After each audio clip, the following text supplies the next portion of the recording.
मिला टाइम्स में खुशामदीद। मैं हूं आपके साथ शम्स तबरेज़ कासमी। दिल्ली के कॉन्स्टिट्यूशन क्लब ऑफ इंडिया में कल यानी 26 अगस्त 2025 को जो कुछ हुआ वह बेहद शर्मनाक था और अंदाज़ा नहीं लगाया जा सकता, सोचा नहीं जा सकता कि कॉन्स्टिट्यूशन क्लब ऑफ इंडिया में इस तरह की गुंडागर्दी की जा सकती है। मजलूमों के हक़ में बोलने वालों का इस तरह मजाक उड़ाया जाएगा, उनके सामने बदतमीज़ी की जाएगी, उनको आतंकवादी और दहशतगर्द कहा जाएगा, उनको अमेरिका की CIA का एजेंट बताया जाएगा। लेकिन ये सब कुछ कॉन्स्टिट्यूशन क्लब ऑफ इंडिया में हुआ, पार्लियामेंट की नाक के नीचे हुआ। कॉन्स्टिट्यूशन क्लब ऑफ इंडिया जहां पर है वहीं पर पार्लियामेंट है और constitution club of India India का बहुत ही अहम इदारा है। तमाम MPs उसके मेंबर होते हैं। कॉन्स्टिट्यूशन क्लब में किसी भी प्रोग्राम को करने के लिए MP का लेटर देना होता है और उस कॉन्स्टिट्यूशन क्लब में मुकम्मल परमिशन मिलने के बाद आसाम के मजलूम मुसलमानों के हक़ में एक प्रोग्राम का इनेकाद किया गया। APCR और कारवाने मोहब्बत ने इस प्रोग्राम का इनेकाद किया था और वहाँ साबिक जजेस मौजूद थे, फॉर्मर IAS रिटायर्ड ऑफिसर मौजूद थे या होम सेक्रेटरी जो माजी में रह चुके हैं वो मौजूद थे, प्लानिंग कमीशन के साबिक जिम्मेदारान मौजूद थे, इंटेलेक्चुअल और दानिशवरान मौजूद थे। इन सब लोगों की मौजूदगी में प्रोग्राम हो रहा था और ये लोग आसाम के मजलूम मुसलमानों के हक़ में आवाज़ उठा रहे थे, जिनके घरों को आसाम में बुलडोज कर दिया गया है, जो इंडियन हैं, जिनके इंडियन होने के मुकम्मल सबूत है, उनको बांग्लादेशी करार दिया जा रहा है, उनके लोग बात कर रहे थे।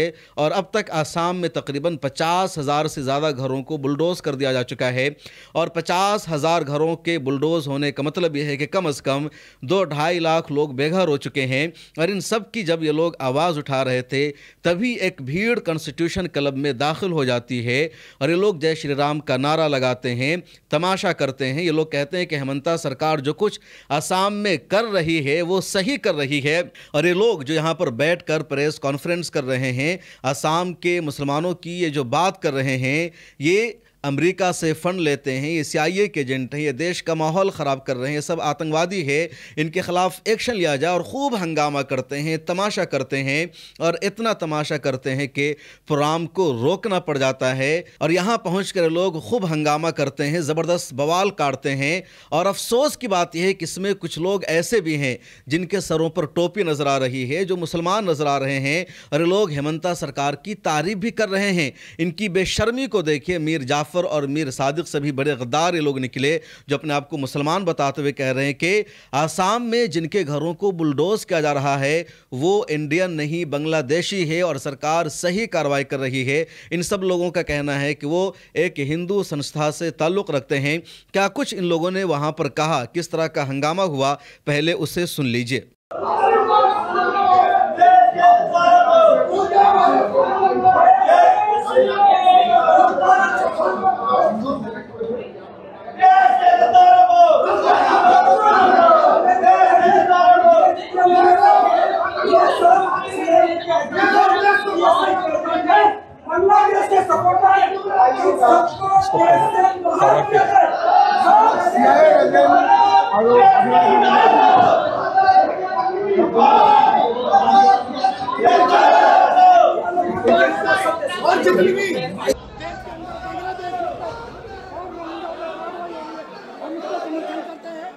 ये लोग बहुत आतंक मचा रहे हैं और ये आतंकवादियों का साथ दे रहे हैं। ये लोग देश को तोड़ने का काम कर रहे हैं। मेरा नाम चौधरी परवेज बालियान है।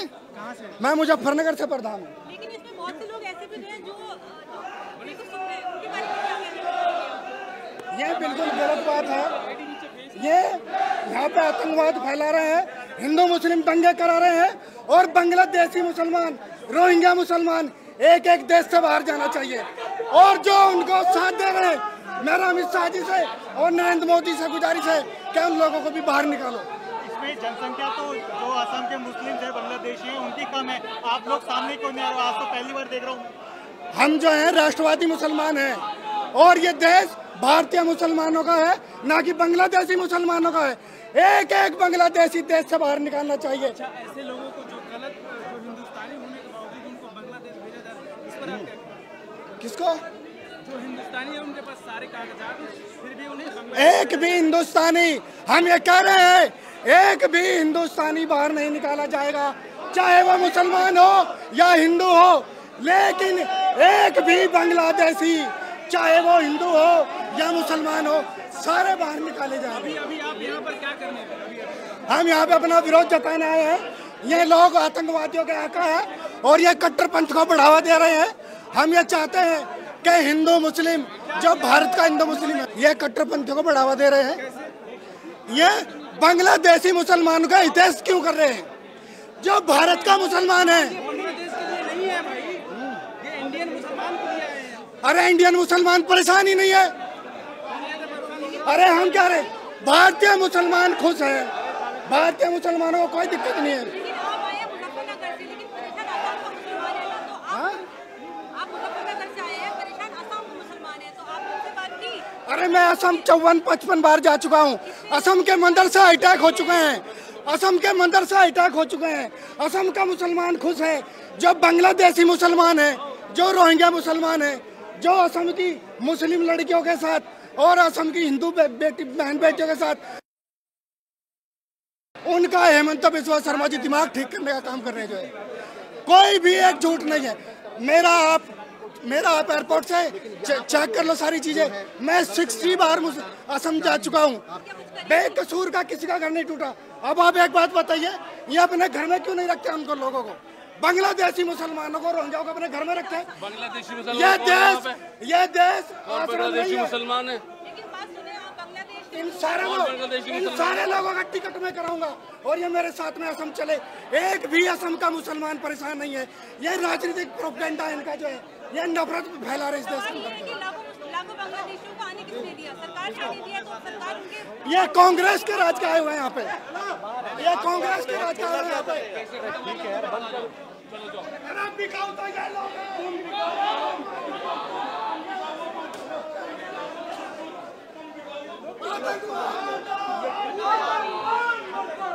हिंदुस्तान के मुसलमान जिंदाबाद।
विष्णु गुप्ता, हिंदू सेना का राष्ट्रीय अध्यक्ष। क्या करने आए थे आप? हम ये आज यहाँ पे देश विरोधी लोगों का जमावड़ा लगा है। ये CIA के एजेंट हैं, ISI के एजेंट हैं, बांग्लादेश के सपोर्टर हैं। हम नहीं चाहते कि इनकी प्रेस कॉन्फ्रेंस यहाँ हो। इन्होंने 2 दिन पहले आसाम में प्रेस कॉन्फ्रेंस की, वहाँ के CM के खिलाफ और सरकार के खिलाफ बहुत गंदी हेट स्पीच दी। और हम चाहते हैं ये शांति की चीज़ें हों, ये कहीं पे भी भड़काऊ भाषण ना दे सकें, इसलिए इनकी प्रेस कॉन्फ्रेंस रद्द की जाए। आसाम सरकार बहुत अच्छा काम कर रही है, घुसपैठियों को निकाल रही है और कुछ लोगों को जो घुसपैठी है उनको डिटेंशन सेंटर में डाल रही है।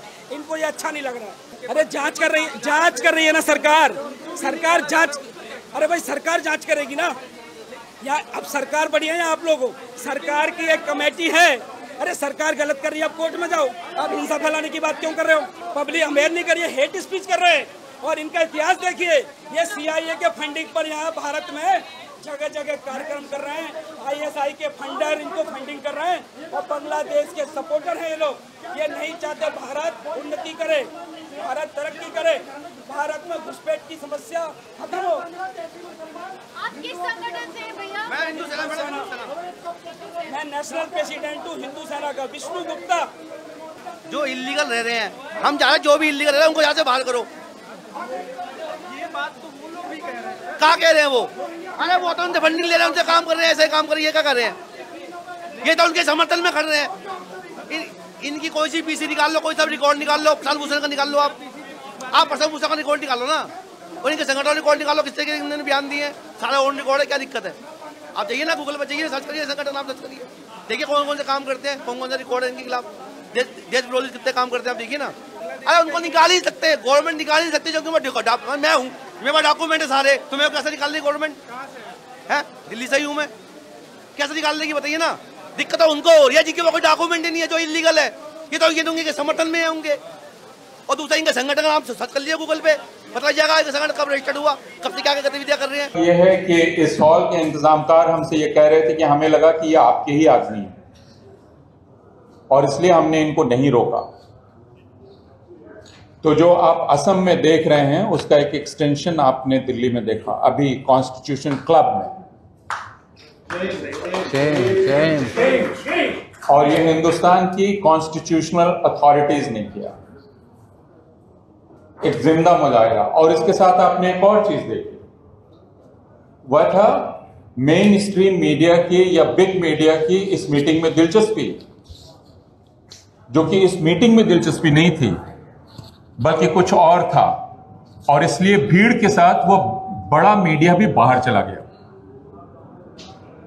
और इससे आप उस गठजोड़ को समझ सकते हैं जो इस बड़े मीडिया और इस हिंदुत्ववादी भीड़ का है। और यह गठजोड़ अब पूरे हिंदुस्तान में काम कर रहा है। और यहां यह बहुत साफ था, इस बड़े मीडिया की कोई दिलचस्पी नहीं थी कि असम की यह रिपोर्ट क्या है, असम के लोग क्या कह रहे हैं, बल्कि यह बड़ा मीडिया और भीड़, यह हिंदुत्ववादी भीड़, ये दोनों साथ यहां पहुंचे थे और साथ ही बाहर चले गए।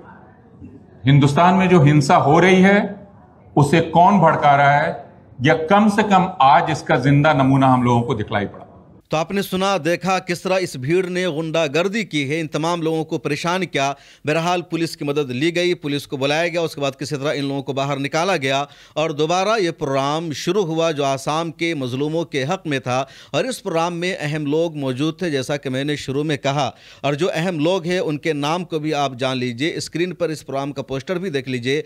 जस्टिस इकबाल अंसारी इस प्रोग्राम में मौजूद थे, जो पटना हाईकोर्ट के साबिक चीफ जस्टिस रह चुके हैं और गुवाहाटी हाईकोर्ट में भी वो वर्किंग चीफ जस्टिस रह चुके हैं। इसी तरह इस प्रोग्राम में मौजूद थी जस्टिस अंजना प्रकाश, जो पटना हाईकोर्ट में जज रह चुकी है। इसी तरह गोपाल के पिल्लाई मौजूद थे, जो साबिक होम सेक्रेटरी ऑफ इंडिया रह चुके हैं। इसी तरह जवाहर सरकार मौजूद थे, जो रिटायर्ड IAS हैं और राज्यसभा के MP रह चुके हैं। इसी तरह वजाहत हबीबुल्ला साहब का नाम था, जो इंफॉर्मेशन कमीशन के साबिक कमिश्नर रह चुके हैं। सैयदा सैयदैन साहिबा इस प्रोग्राम में मौजूद थी, जो वुमेन कमीशन की चेयरपर्सन रह चुकी हैं और प्लानिंग कमीशन की भी रुक रह चुकी है। इसी तरह रिटायर्ड IAS हर्षमंदर इस प्रोग्राम में मौजूद थे। मशहूर वकील प्रशांत भूषण इस प्रोग्राम में मौजूद थे। प्रोफेसर अपूर्वानंद इस प्रोग्राम में मौजूद थे और APCR ने इस प्रोग्राम को ऑर्गेनाइज किया था। क्या कुछ यहाँ आने वाले लोगों ने कहा, आसाम के मुद्दे पर क्या बातचीत हुई, उसको भी ज़रा सुन लीजिए। At the time of the partition, मगर मुझे लगा जैसे वो बलवा एक तरह से जो इंटेंसिटी थी, तो मुझे ये लगा कि इन कॉन्स्टिट्यूशन क्लब क्राउड, जैसे कि आपने कहा, किसने कहा, हाँ अपूर्वा ने कहा कि ये इतना it's such A dignified surrounding और एकदम से एक क्राउड आ गया। और मुझे लगा कि the flash back of my what my parents and all experienced in Panipat when this balwa came, I say nobody came. So this is very something which is, you know, you should think about it. Where are we going? And we are the older generation, and definitely it's your generation which is going to have to face this. Mera very briefly, and I won't, I won't let you give me the reminder. I have the most beautiful experience of Assam. Since 1997 Women's Commission, Planning Commission में मैं हर आसाम के चप्पे चप्पे में मैं घूमी हूँ। कभी मैंने एक सस्ती सी साड़ी पहन के, मैंने कभी कॉन्शियस नहीं थी कि मैं मुसलमान हूँ या मैं औरत हूँ। मैं हर जगह घूमी हूँ और मुझे एक तरह से इतनी आइडेंटिफिकेशन हुई है चप्पे चप्पे से आसाम के। इस वक्त suddenly my name is all over the media. It's amazing. जो जैसे हर्ष ने कहा कि अगर बांग्लादेशी एक, it's become a curse word now, it's become a horrendous word now. अगर आ भी गए हैं कुछ Bangladeshi Okay, so sit down with them, negotiate with them and bring and escort them back. जो कहानियाँ हमने सुनी, जो हमारे 2 आसाम से 3 जो हमारे साथी हैं, these are blood curdling stories. एक बच्चा, एक माँ, एक pregnant woman, you know, this is something which is absolutely unforgivable and unbelievable. Assam kabhi aisa nahi tha. Assam has become something which is like a Frankenstein, like a monster. And जैसे हर्ष ने कहा, अपूर्वा ने कहा, ये एक खतरनाक जगह हो गई है. तो मैं बस यही कह सकती हूँ कि द विंडिक्टिवनेस मुसलमानों के खिलाफ, और कभी आसाम में मियाँ मियाँ कहते थे, मगर आमतौर से मियाँ कहते थे इन अ नाइस सेंस, मगर अब मियाँ का लफ्ज़ जो है it is like a curse word. तो जैसे बर्टोल्ट ब्रेख्ट ने कहा है कि क्या जुल्मतों के दौर में भी गीत गाए जाएंगे, तो उसका जवाब था हाँ, जुल्मतों के दौर में भी गीत गाए जाएंगे. ये जुल्मत का दौर है, ये अंधेरा है, और ये इसमें हम लोगों को उम्मीद नहीं छोड़नी चाहिए. हर्ष डटे हुए हैं, प्रशांत डटे हुए हैं, गोपाल डटे हुए हैं, अपूर्वा हर जगह मौजूद हैं. आप में से कितने लोग जो हैं, मेरे सामने सफूरा बैठी हैं, उन्होंने तो एक तजुर्बा, इन्होंने इतना फर्स्ट हैंड एक्सपीरियंस उनको हुआ है. पैम फिलिपोज बैठी हैं जिन्होंने अपने कलम के ज़रिए से जगह जगह चप्पे चप्पे पे ये बात फैलाई है.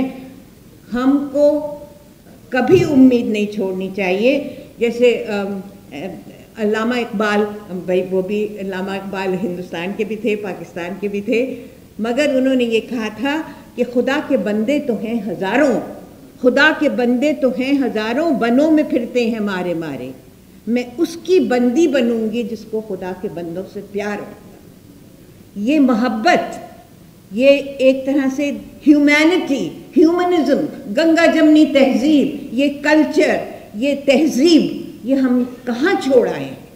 और जिस तरह से विंडिक्टिवली इस वक्त सोशल मीडिया जिस तरह से they are throwing daggers at us, and we will not be able to, we will not tolerate it. We will stand with the people, the Muslims, the non-Muslims of Assam. There are many non-Muslims of Assam who are standing with the Muslims. तो उनके ज़रिए से, उनके eclecticism से हम, we need to take our lessons to understand, and we have to say that रक्स जंजीर पहनकर भी किया जाता है. You can dance whether there is a chain in your foot, फिर भी रक्स जंजीर पहनकर भी किया जाता है.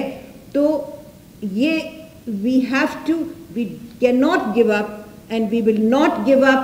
I, as a Muslim woman, I am a believing Muslim woman, I practice Islam, मगर मेरा हमेशा से मेरा आइडेंटिटी, एक तरह से आइडेंटिटी भी हर मुल्क के हिस्से से, मगर आसाम से मुझे एक तरह की रूहानी मेरा रिश्ता है. मैं कैसे तोड़ूं वो रूहानी रिश्ता, मगर इस वक्त जो मेरे ऊपर एक बला, एक तरह से क़यामत सी आ गई है, मगर आप लोगों की मदद से, आप लोगों की मोहब्बत से, I think I'll still be able to survive. So I really want to thank you very much for listening to me. और उसमें से 2-3 चीज़ों की बात मैं करना चाहूँगा. एक जो जस्ट हेट स्पीच, सीएम मतलब पता नहीं क्या क्या कंस्पिरेसीज की बात करते हैं ओपनली. वो कहते हैं कि अब फ्लड हो गया गुवाहाटी में, तो उनका कहना है कि ये फ्लड जिहाद हुआ. एक माइनॉरिटी इंस्टीट्यूशन है, उन्होंने कुछ पेड़ काटे, वो एक जिहाद था जिससे फ्लड हुआ. और फिर उस इंस्टीट्यूशन में पढ़ने वाले बच्चों के डिग्रीज भी कैंसिल कर दिए गए क्योंकि फ्लड जिहाद है. कीमतें बढ़ी की सब्जियों की, तो उनका कहना है कि ये कोई फर्टिलाइज़र जिहाद है, कुछ और जिहाद है. मतलब this kind of continuous hate speech, blaming every ill of that the people of Assam are facing to one community, ये वो करते आ रहे थे। फिर एक बिल्कुल बार बार कह रहे हैं कि कॉन्स्टिट्यूशन जो भी हो, लॉ जो भी हो, मुझे जो करना है मैं करूँगा।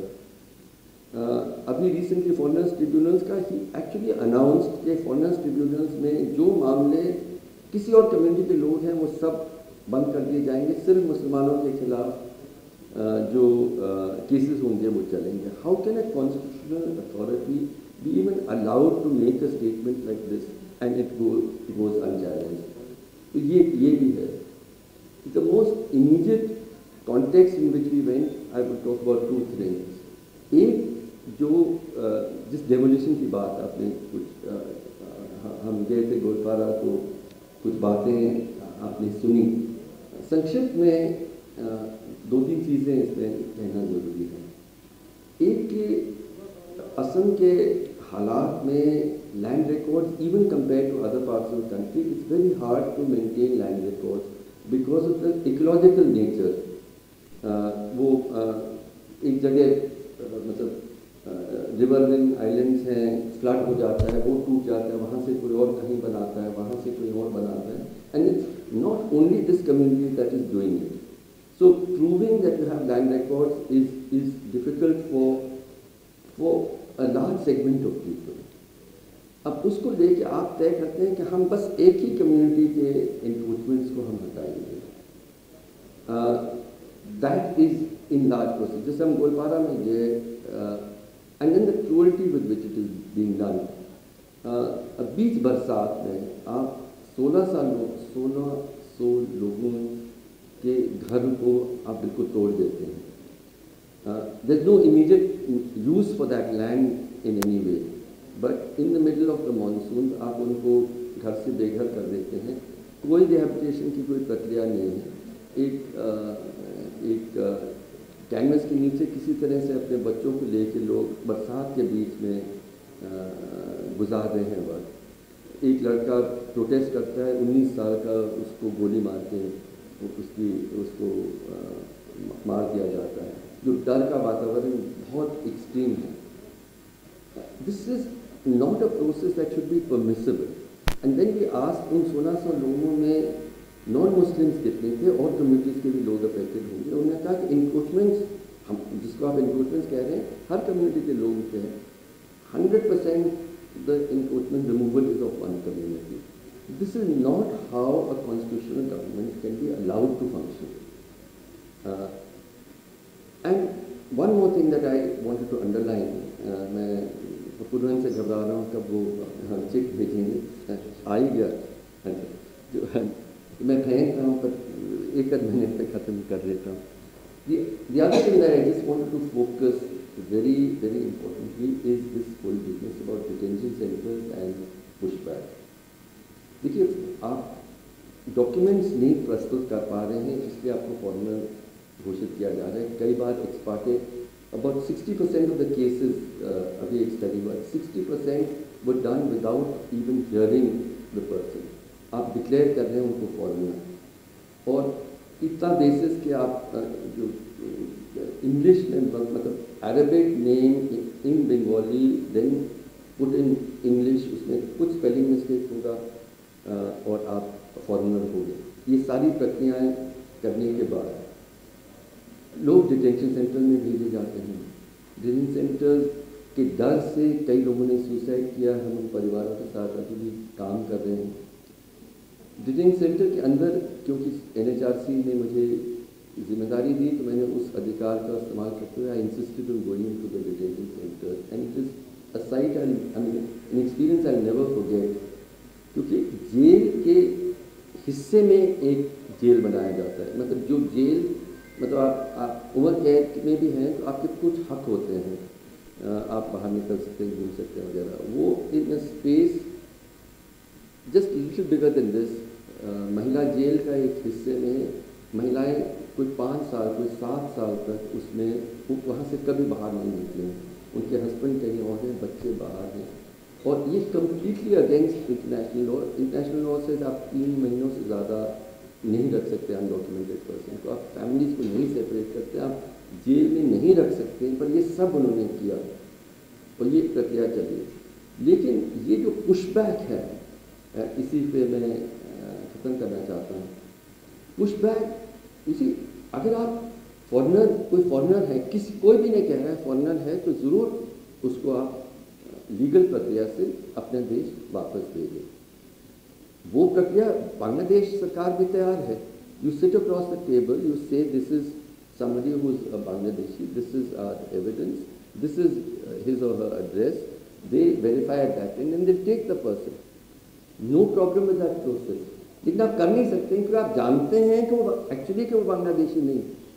तो आप क्या कर रहे हैं, आप ज़बरदस्ती उनको बॉर्डर में ले जा रहे हैं, उठा रहे हैं और दे पुश देम। यहाँ मतलब राइफल्स हैं, they are pushed from that side, वहाँ राइफल्स हैं और देर सेइंग कि यहाँ हमारे नहीं है, यहाँ से हमारे नहीं है। आप उनको एक किस्म का स्टेटलेस बना रहे हैं, बुजुर्ग लोग हैं, प्रेग्नेंट पर्सन्स हैं। What is happening? Bangladesh border police has said, has acknowledged that 1,500 people have been pushed in these recent months in this way. This pushback process again. तो I just want to conclude कि हम असल में एक absolutely in defiance of constitutional law and what I would describe as elementary human compassion. इस सब के बिना सरकार को चलाने की एक मुहिम चलाई जा रही है ब्रेजनली। उस पर कोई आवाज़ उठाए तो आपको जेल की धमकी या हत्या से, या फिर जिस तरह से आज इंटिमिडेशन देखता है। We should not accept this intimidation. We have to stand with the people of Assam. They deserve a government that stands by the constitution and right. Saeeda ji और हर्ष ने बताया कि अभी हमारे आने से, मेरे आने से पहले यहाँ पर एक बलवा हुआ। जब मैं आ रहा था तो एक रिपब्लिक टीवी की लड़की अगेन मुंह पर माइक ठूस कर कह रही थी कि आप ये घुसपैठियों को क्यों मदद कर रहे हैं, जोर जोर से चिल्ला रही थी। ये सब यही दिखाता है कि हिंदुस्तान का कल्चर या हिंदुस्तान की तहजीब का क्या कर दिया गया है और किन लोगों ने किया गया है, किन लोगों ने ये करा है। देखिए, हम लोग तो कौन लोग जा रहे थे आसाम, इस वीकेंड हम लोग गए थे ये पता करने कि आसाम में हो क्या रहा है, क्योंकि हमारे पास कई तरह की कंप्लेंट्स आ रही थी कि लोगों के घर डिमोलिश किए जा रहे हैं बिल्कुल इलीगल तरीके से, खासकर मुसलमानों के। लोगों को अपने ज़मीन से बेदखल किया जा रहा है, खासकर मुसलमानों के, बगैर किसी लीगल प्रोसेस के। लोगों को देश के बाहर फेंका जा रहा है, मुसलमानों को, बगैर किसी लीगल प्रोसेस के। तो हम लोग कौन लोग थे? हम लोग Saeeda Hameed, former member of planning commission, Wajahat Habibullah, former chief information commissioner, Jawhar Sircar, former secretary to the government of India, Harsh Mander, again former IAS officer and great social activist, well known figure, मैं था और एक दो और लोग थे। अब हम लोग के आने से इतना भयभीत थे ये आसाम सरकार कि किसी तरह से देश के, आसाम के बाहर लोगों को ना पता लग जाए कि आसाम में हो क्या रहा है, कि वहाँ पर सेक्शन 144 लगा दिया। हम लोग गोलपाड़ा जा रहे थे, पूरे गोलपाड़ा डिस्ट्रिक्ट में सेक्शन 144, और हर 2 मिनट में वहाँ के पुलिस के सीनियर ऑफिसर्स का फ़ोन आ रहा था कि अब कहाँ पहुँचे, अब कहाँ पहुँचे, कहाँ हैं, कब पहुँचेंगे यहाँ पर, जिससे कि हम लोगों को वहाँ रोक दिया जाए। तो हर्ष मंदर और वजाहत जी तो जा पाए, बाकी हम लोग वहाँ नहीं जा पाए, क्योंकि वो मुझे पता था कि अगर हम लोग 5 लोग से ज़्यादा जाएंगे तो हम लोगों को रोक दिया जाएगा। अब क्या रिपोर्ट्स आ रही हैं, क्या इन्फॉर्मेशन आ रही है जो कि हम लोग देखना चाहते थे। इन्फॉर्मेशन ये आ रही है सब जगह से, आसाम से, कि एक तो लोगों को बगैर किसी लीगल प्रोसेस फॉलो करे, खासकर बंगाली मुस्लिम्स को वहाँ से ज़मीनों से बेदखल किया जा रहा है, उनके घर तोड़े जा रहे हैं, बुलडोज करे जा रहे हैं, कई लोगों को बगैर किसी लीगल प्रोसेस के हिंदुस्तान के बाहर ज़बरदस्ती बांग्लादेश भेज दिया जा रहा है, ये कह के कि बांग्लादेशी हैं। अब ये सब करने के लिए आपको कोई लीगल प्रोसेस फॉलो करना होता है। अगर आप किसी को, मान लीजिए फॉरेनर्स ट्राइब्यूनल ने भी, पहली बात तो ये सिर्फ उन लोगों को नहीं भेज रहे हैं जिनको फॉरेनर्स ट्राइब्यूनल ने नॉन सिटीजन घोषित कर दिया, उनके भी लीगल प्रोसेसेस, उनकी अपील्स वगैरह कोर्ट्स में पेंडिंग है। बगैर उसके ख़त्म हुए आप नहीं भेज सकते। बगैर बांग्लादेश के साथ अग्रीमेंट करे हुए किसी दूसरे देश में आप लोगों को ज़बरदस्ती नहीं भेज सकते, ये तो अंतर्राष्ट्रीय कानून के खिलाफ है। लेकिन फिर भी ये सब किया जा रहा है। उसी तरह से बगैर कोई लीगल प्रोसेस फॉलो करे आप किसी को उसकी ज़मीन से बेदखल नहीं कर सकते, आप उसके घर इस तरह से नहीं तोड़ सकते। जो डेमोलिशन जब चल रहे थे बाकी जगह, तो सुप्रीम कोर्ट ने एक जनरल आदेश दिया कि भाई इस तरह से डिमोलिशन नहीं किया जा सकता, उसके लिए ये लीगल प्रोसेस फॉलो किया जाएगा। लेकिन ये लोग तो बिल्कुल मतलब एकदम रूल ऑफ लॉ को तो बिल्कुल किनारे लगा दिया है, जो चाहें हम कर सकते हैं। और ये सब भी कर रहे हैं कि सिद्धार्थ वरदराजन, करण थापर, अभिसार शर्मा और इस तरह के जर्नलिस्ट जो कि अगर कुछ भी बोल दें केंद्र सरकार के खिलाफ या राज्य सरकार के खिलाफ, तो उनके खिलाफ सेडिशन का मुकदमा ठोक दिया जाता है और उन लोगों को अरेस्ट करने की कोशिश करी जाती है, उनको समन किया जाता है। तो ये हम देख रहे हैं कि आसाम सरकार तो बिल्कुल अब रूल ऑफ लॉ की तो बिल्कुल परवाह ही नहीं कर रही है।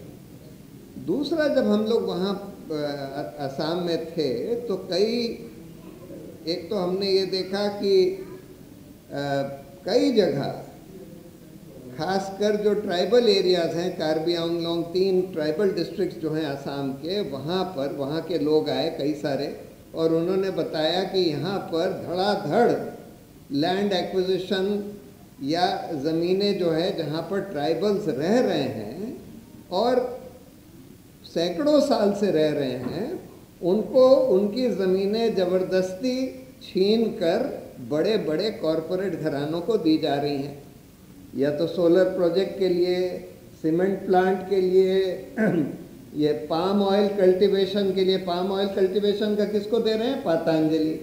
सोलर पावर के लिए तो आपको सबको पता है किसको दे रहे होंगे, अडानी। सीमेंट प्लांट के लिए अडानी, और हजारों एकड़ ज़मीन है, हर बार हजारों एकड़ ज़मीन है, और ये प्राइम एग्रीकल्चरल लैंड है। उसी तरह से एक नाम के लिए टी गार्डन था, लेकिन वो प्राइम पैडी कल्टीवेशन की एग्रीकल्चरल लैंड है, उसको ये लोग एक्वायर करके और कह रहे हैं कि हम वहाँ टाउनशिप बनाएंगे और वहाँ के लोगों को। तो ये सिर्फ मुसलमानों के ऊपर अतिक्रमण नहीं किया जा रहा, बड़े बड़े कॉरपोरेट घरानों को बड़ी बड़ी ज़मीन देने के लिए, फर्टाइल एग्रीकल्चरल लैंड देने के लिए ट्राइबल्स को भी हटाया जा रहा है, वहाँ के लोकल लोगों को भी हटाया जा रहा है। यानी दोनों चीज़ें हो रही हैं। एक तरफ तो मुसलमानों को, खासकर बंगाली मुस्लिम्स को टारगेट किया जा रहा है, उनको अपने ज़मीनों से, घरों से बेदखल करके कई लोगों को तो हिंदुस्तान के बाहर ज़बरदस्ती ढकेल दिया जा रहा है। दूसरी तरफ बड़े बड़े कॉरपोरेट घरानों को बड़ी बड़ी ज़मीन देने के लिए ट्राइबल्स को भी बेदखल किया जा रहा है। तो आसाम तो अब बिल्कुल, जिसको कहते हैं कि पेल ऑफ रूल ऑफ लॉ के बिल्कुल बाहर हो गया है। और ये इतना डरा हुआ था ये हिमंत बिस्व शर्मा कि हम लोगों के आने से उसने 144 तो लगा ही दिया गोलपाड़ा में, और बोल दिया कि एक एक मिनट में इनको फ़ोन करके पूछते रहो कहाँ पहुँचे हैं, बिल्कुल किसी हालत में आने मत दो, देखने मत दो। उसके बाद उसने बार बार स्टेटमेंट्स इशू करे, ट्वीट्स करे कि ये सो कॉल्ड इंटेलेक्चुअल्स आ रहे हैं आसाम की बर्बादी के लिए वगैरह वगैरह। और उन्हीं के लोग, ये जो रिपब्लिक टीवी वाले जो कि जो माइक आपके मुंह में थ्रस्ट करके बोलते हैं कि अरे आप घुसपैठियों को क्यों मदद कर रहे हैं, तब ऐसा माहौल बना दिया है बिल्कुल गुंडागर्दी का। जैसे ये जो बलवा हुआ ना, ये भी एक रिप्रेजेंटेटिव है कि किस तरह की गुंडागर्दी, लॉलेसनेस, रूल ऑफ लॉ का बिल्कुल खुलेआम उल्लंघन देश में ये लोग करना चाहते हैं। बस ये चाहते हैं कि देश में मॉब रूल रहे, माइट इज राइट रहे, सारा ब्रेक डाउन हो जाए रूल ऑफ लॉ। तो आपने सुना एडवोकेट प्रशांत भूषण को, आपने सुना डॉक्टर सईदा को और भी दूसरे स्पीकर्स को आपने सुना, और ये आसाम की सच्चाई है, ये आसाम की हकीकत है। और पिछली वीडियोस में मैंने लगातार बताया कि हेमंता बिस्वा शर्मा की जो सरकार है लगातार चुन चुन कर मुसलमानों को टारगेट कर रही है, मुसलमानों का इलाका खाली कराकर उन्हें कंपनियों को दिया जा रहा है, अडानी ग्रुप को दे दिया गया है। गुवाहाटी हाईकोर्ट के जज हैरान हो चुके हैं कि आखिर 3000 बीघा ज़मीन कैसे एक प्राइवेट ग्रुप को हेमंता बिस्वा शर्मा की सरकार ने दे दिया है। लेकिन इसके बावजूद इतने बेगैरत लोग हैं, बेशरम लोग हैं जो मजलूमों के हक़ में आवाज़ उठाने की भी इजाज़त नहीं देते हैं। सोशल मीडिया पर इन दिनों राना अयूब की एक वीडियो भी वायरल हो रही है। राना अयूब जो मशहूर सहाफ़ी है, वो गई थी आसाम और उन्होंने उन लोगों से बातचीत की जो विक्टिम है हेमंता सरकार के जुल्म के, और उसके एक क्लिप आप भी यहाँ पर सुनिए। देश के लिए हम लोग का इसमें तो झंडा लहराया, लेकिन आपको लगता है कि आप जैसे आप अपने आप को हिंदुस्तानी मानते हैं, ये कंट्री आपको हिंदुस्तानी मानती है? हम तो हिंदुस्तान का ही लगी रही, बच्चे तो हिंदुस्तान में बुरा लगता है जो हो रहा है। जब वो सब याद आता है तो मतलब आपके सामने खुदा है आपका घर। हाँ, हम लोग का आंखों का सामने कैसा लगा? ऐसा बुरा किसी को नहीं लगा। एक तो बच्चा मरने से जितना तकलीफ नहीं होता है, मतलब उस टाइम में इतना तकलीफ तो माँ बाबा जैसे जन्म देके एक बच्चा बड़ा करके जब मर जाता है, जितना दुख नहीं लगता है। जब घर तोड़ा है, पापा ने मेहनत करके घर बनाया, मतलब अभी भी याद आने हम लोग कभी मेहनत किया, हम लोग का अभी सामान है, हम लोग का घर बना है। अभी जो हम लोग का कुछ भी नहीं सब तोड़ दिया, अभी जो घर भरी तोड़ दिया, जो सामान है अभी भी जाता है तो आने का मन नहीं करता है। उधर में 2-3 घंटा रेस करता है, बैठता है घास का नीचे बैठ उठ के, मतलब जब दो सामान लेके आता है तो खाना बनाता है लकड़ी पे, तब पैर नहीं उठता है, पैर उठाने का मन नहीं करता। क्या जिंदगी है। सरकार तो पहले भी था, हम लोग तो इतना साल से दादा दादी सबका जन्म इधर में ही लोग इंतकाल होके गया। वो तब भी तो सरकार था, तब आँख में नहीं दिखाई दिया जो ये क्या चीज सरकार का है या तो ये बिल है, एक दिन उठाना पड़ेगा। पहले वो लोग को टाइट देना चाहिए था, जो तुम लोग कहीं में भी करो, बच्चा लोग बड़ा हो रहा है, ये सरकार का माटी है, हम लोग रहने नहीं देगा, ये बोलना चाहिए था। लोग को एक वार्निंग देना चाहिए था, तब तो नहीं दिया है। आप हटा करके मंत्रों को माटी चाहिए, फिर परमिशन भी नहीं दिया है। एक दिन 20 में दिया था, वो एक दिन में आप क्या करिएगा? एक दिन आदमी 10 दिन टाइम। इस वीडियो में इतना ही, लेकिन आखिर में आपसे गुजारिश है कि मिल्लत टाइम्स की मेंबरशिप ले लीजिए। यहाँ एक QR कोड आपको दिख रहा होगा, इसको स्कैन कर लीजिए और आगे का जो प्रोसेस है उसको फॉलो कीजिए। मिल्लत टाइम्स आपके लिए लेकर आया है सब्सक्रिप्शन प्रोग्राम। डिस्क्रिप्शन में मौजूद लिंक पर क्लिक करें या यहाँ दिया गया QR कोड स्कैन करें, जिसके बाद एक पेज खुलेगा जहां आप 99 रुपये का या कोई दूसरा प्लान चुन सकते हैं। फिर सब्सक्राइब नाउ पर क्लिक करें, उसके बाद अपना ईमेल, फ़ोन नंबर और नाम दर्ज करें और प्रोसीड पर जाएं। एक नया पेज खुलेगा जहां आपको अपना UPI ID डालना है। फिर फ़ोन पे, गूगल पे या पेटीएम पर जाएं और वहां जो नोटिफिकेशन आया है उसको ओके कर दें। बस आप बन जाएंगे मिल्लत टाइम्स के सब्सक्राइबर और खुसूसी मेंबर।